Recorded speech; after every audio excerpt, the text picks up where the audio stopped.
Here we are in Shutesbury. The money for the land was donated as part of their CPA funds. The land was purchased in 2019. We began to clear the land in February of 2020. The planning had gone on for probably a year or more prior to that, as they usually do. We actually started building in terms of a foundation in May of 20, and we completed it pretty much by May of 21. We're just doing some final touches now. It's June 10th, but the house has essentially been done for a while. We're still, we got grass is coming up, and there are a few additional touches that some of the volunteers are going to help with some plantings. It tends to take about a year to complete the homes. It's amazing. The craftsmanship that these volunteers put in is crazily good. They do an awesome job, and I'm just so happy that we have a home. The people made it go smoothly. Like when I'd get a little stressed out, they'd calm me down and just say, hey, take a step back, think about what you're doing, let's do this instead of that, The first part of it is go to an informational meeting and then get all your information for your financials. You turn everything in and you wait.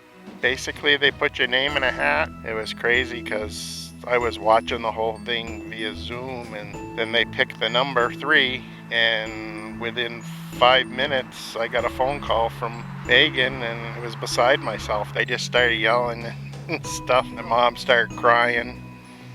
I tried before, and we didn't get it.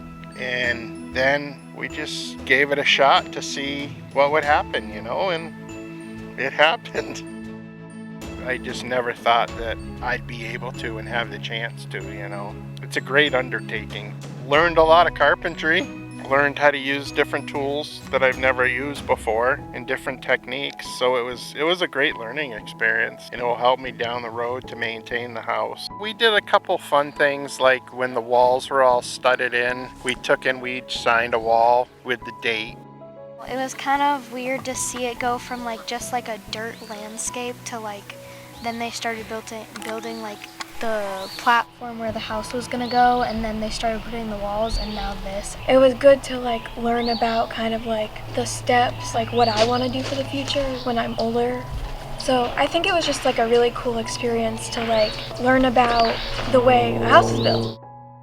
The facing of the home is because we have solar arrays on the roof.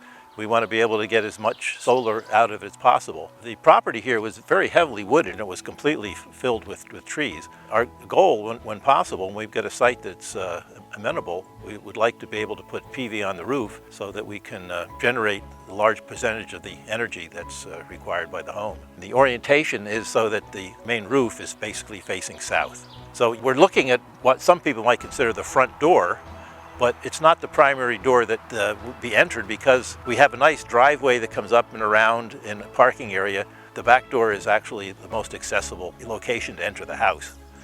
This is the 3rd time we've actually built this house. The previous 2 times it was part of a duplex, and we've separated the 2-story from the 1-story, made it as a single unit.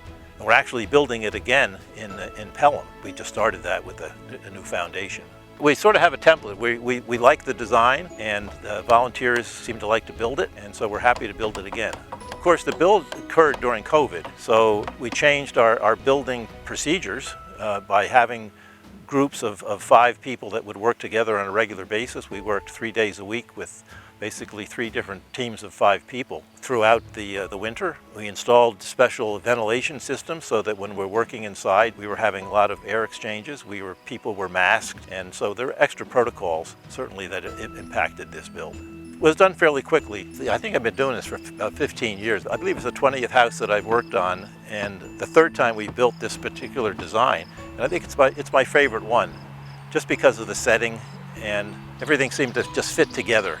Even though it's small, it feels like a substantial house, and it sort of fits in the environment here. I'm heading up the building of 2 more in Pelham right now, so yeah, I'm not ready to stop. Well, don't compare me to Jimmy Carter, but I'm happy to do it. I'm still enjoying it.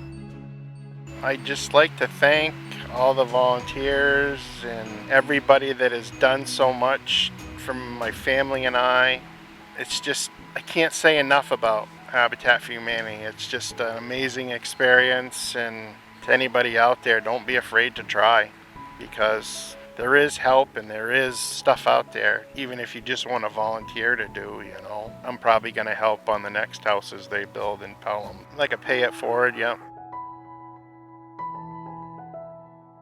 See, we're doing all the final touches here, right? This is really from start to finish. Start to finish. Yeah, this looks very pretty.